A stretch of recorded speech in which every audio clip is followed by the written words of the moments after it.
वो बुंदेलखंड के बाबा हैं धीरेन्द्र शास्त्री बागेश्वर महाराज, बड़े चर्चित हैं। हिंदू राष्ट्र का मुद्दा लेके पूरे देश में घूम रहे, बिहार में भी हिंदू राष्ट्र की बात की उन्होंने। देखिए, मैं बता दूं आपको, आप लोग थोड़ा कन्फ्यूजन में हैं। जो धीरेन्द्र शास्त्री हैं, एक प्रकार से मैं बताऊं आरएसएस और बीजेपी के प्रवक्ता हैं। दूसरी बात मैं बताऊं कि कुछ झंडुओं ने उस पंडू को बनाया है, ठीक है। वो कोई ऐसा नहीं है कि मतलब कुछ प्लानिंग से ही बनाया है। तो हम ऐसे झंडुओं को नहीं मानते हैं, भले वहाँ पे कितनी भी भीड़ आ जाए, क्योंकि इस देश में संविधान चल रहा है। हिंदू राष्ट्र की बात करते हैं, उनके बाप में दम है, कोई एक गाँव बना दे हिंदू राष्ट्र, हिंदू गाँव बना के दिखाएं। और हम कहते हैं क्या लिखा है प्रस्तावना, एक बार प्रस्तावना पढ़ के दिखाएं। और उस मंच से जो लगाते हैं, जहाँ से हिंदू राष्ट्र की बात करते हैं, एक बार प्रस्तावना पढ़ें। हम भारत के लोग, भारत में संपूर्ण प्रभुत्व संपन्न समाजवादी लोकतांत्रिक गणराज्य बनाने के लिए उसमें समस्त जो राजनीतिक है, सामाजिक है, विचार अभिव्यक्ति, सारे जो उसमें पॉइंट दिए हैं, एक बार वो पढ़ ले, क्योंकि उनके बाप ने भी नहीं पढ़े होंगे, इसलिए अनाप शनाप यहाँ वहाँ जाके बोलते रहते हैं। नमस्कार, आप देख रहे राजधानी समाचार। बात की जाए मध्य प्रदेश की राजधानी भोपाल की, और भोपाल में लगातार तमाम संगठन 2023 चुनाव को लेकर तैयारी कर रहे हैं। ओबीसी महासभा मध्य प्रदेश में बड़ा संगठन है, वह पूरे जिले, जो मध्य प्रदेश के तमाम जिले हैं, तमाम जिलों में विस्तार भी है। आज तमाम जिले के जिलाध्यक्ष, जिला प्रभारी बैठक में आए। हमारे साथ महेंद्र सिंह लोधी हैं, जो ओबीसी महासभा के कार्यकारिणी सदस्य हैं और सबसे बड़ी राष्ट्रीय कार्यकारिणी मेंबर हैं। सबसे बड़ी बात है कि बिहार के जो मंत्री हैं, शिक्षा मंत्री चंद्रशेखर यादव भी आ जाए। क्या कहा चंद्रशेखर यादव ने और क्या ओबीसी महासभा को?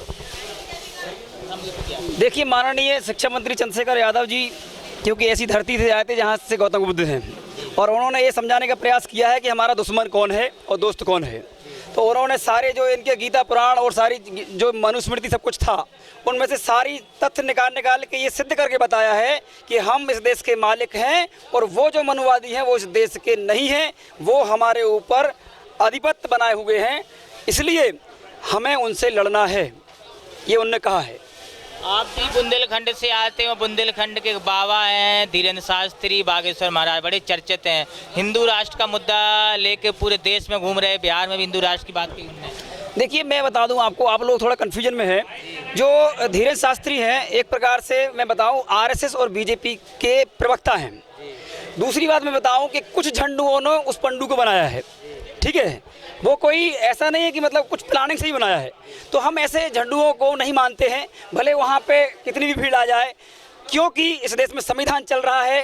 हिंदू राष्ट्र की बात करते हैं, उनके बाप में दम है, कोई एक गाँव बना दे हिंदू राष्ट्र, हिंदू गाँव बना के दिखाएं। और हम कहते हैं क्या लिखा है प्रस्तावना, एक बार प्रस्तावना पढ़ के दिखाएं। और उस मंच से जो लगाते हैं, जहाँ से हिंदू राष्ट्र की बात करते हैं, एक बार प्रस्तावना पढ़ें। हम भारत के लोग, भारत में संपूर्ण प्रभुत्व संपन्न समाजवादी लोकतांत्रिक गणराज्य बनाने के लिए उसमें समस्त जो राजनीतिक है, सामाजिक है, विचार अभिव्यक्ति, सारे जो उसमें पॉइंट दिए हैं, एक बार वो पढ़ ले, क्योंकि उनके बाप ने भी नहीं पढ़े होंगे, इसलिए अनाप शनाप यहाँ वहाँ जाके बोलते रहते हैं। फिर भी हर जगह जाके वो यही दावा करते हैं कि हिंदू राष्ट्र बनाकर छोड़ेंगे हम देश को। अरे तो पहले खुद तो हिंदू राष्ट्र बन जाएं, उनके बारे में आपको जानकारी होगी कि वो कहते हैं कि हमारी बहन और पता नहीं क्या क्या उन्होंने आप ही लोगों ने बताया है।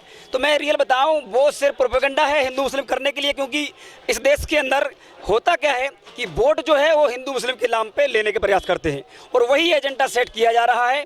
वोट और दंगा के लिए हिंदू है और हिंदू मुस्लिम कराया जाता है। जब अधिकारों की बात आती है तो तुम लोधी हो, तुम कुर्मी हो, तुम कुशवाहा हो, तुम ये हो, तुम वो हो। 3000 शासित जातियाँ और 3000 एसटीसी की जातियों को गुमराह करने का प्रयास किया जाता है। यह सिर्फ और सिर्फ एक आरएसएस का प्रोपेगेंडा है, उसी का एक रूप है जो कि पूरे देश के अंदर वैमनस्यता फैला रहा है। नगर परिषद के चुनाव और जिला पंचायत चुनाव में ओबीसी आरक्षण का बड़ा मुद्दा गूंजा था। 2023 विधानसभा चुनाव में क्या मध्य प्रदेश में ओबीसी आरक्षण का मुद्दा फिर से गूंजेगा क्या? देखिए, 2023 नहीं, 2024 जब तक कि हमारा मुद्दा सॉल्व नहीं हो जाता, ठीक है। हम सिर्फ जनगणना की बात कर रहे हैं, उसमें ब्राह्मण बनिया की भी कराओ, और जो संख्या के अनुपात में से ज़्यादा बैठे हुए हैं ब्राह्मण बनिया, उनको बाहर करना चाहिए, क्योंकि ये लोकतंत्र है। लोकतंत्र में आपको मैं बता दूं एक उदाहरण के रूप में, आपके मान लो 5 बेटे हैं, तो बताइए अगर मान लो खुदा न खास्ता कोई मर जाता है पिताजी, तो संवैधानिक तौर पर क्या होता है, 5 बच्चों को बराबर हिस्सेदारी मिलती कि नहीं मिलती? तो लेकिन हमारे लोग फिर भी नहीं समझ पा रहे। इसलिए इस देश के अंदर अघोषित जो इमरजेंसी लगाने का जो प्रयास किया जा रहा है मोदी जी के द्वारा, आरएसएस के द्वारा, वो नहीं चलेगा। ओबीसी महासभा इसका विरोध करती है, चाहे कुछ भी हो जाए। ये हमारे देखो धर्मेंद्र कुशवाहा जी हैं, लगातार हम लोग लड़ रहे हैं। बात करिए आप क्या कहना चाहते हैं? आज काय करूँगा बैठक हुई। देखिए, जो आज ओबीसी महासभा के तत्वाधान में आज ओबीसी की तमाम जातियों का एक महापंचायत का आयोजन किया गया और इस पंचायत में ये निर्णय लिया गया कि जो हमारे मध्य प्रदेश के जो हिस्सेदारी के मुद्दे हैं, आज तक आज़ादी के बाद तक अभी तक ना हमारे कोई आज तक हिस्सेदारी नहीं मिली। अब इस महापंचायत में ये दिशा एक निर्णय लिया गया जो हमारी हिस्सेदारी देगा।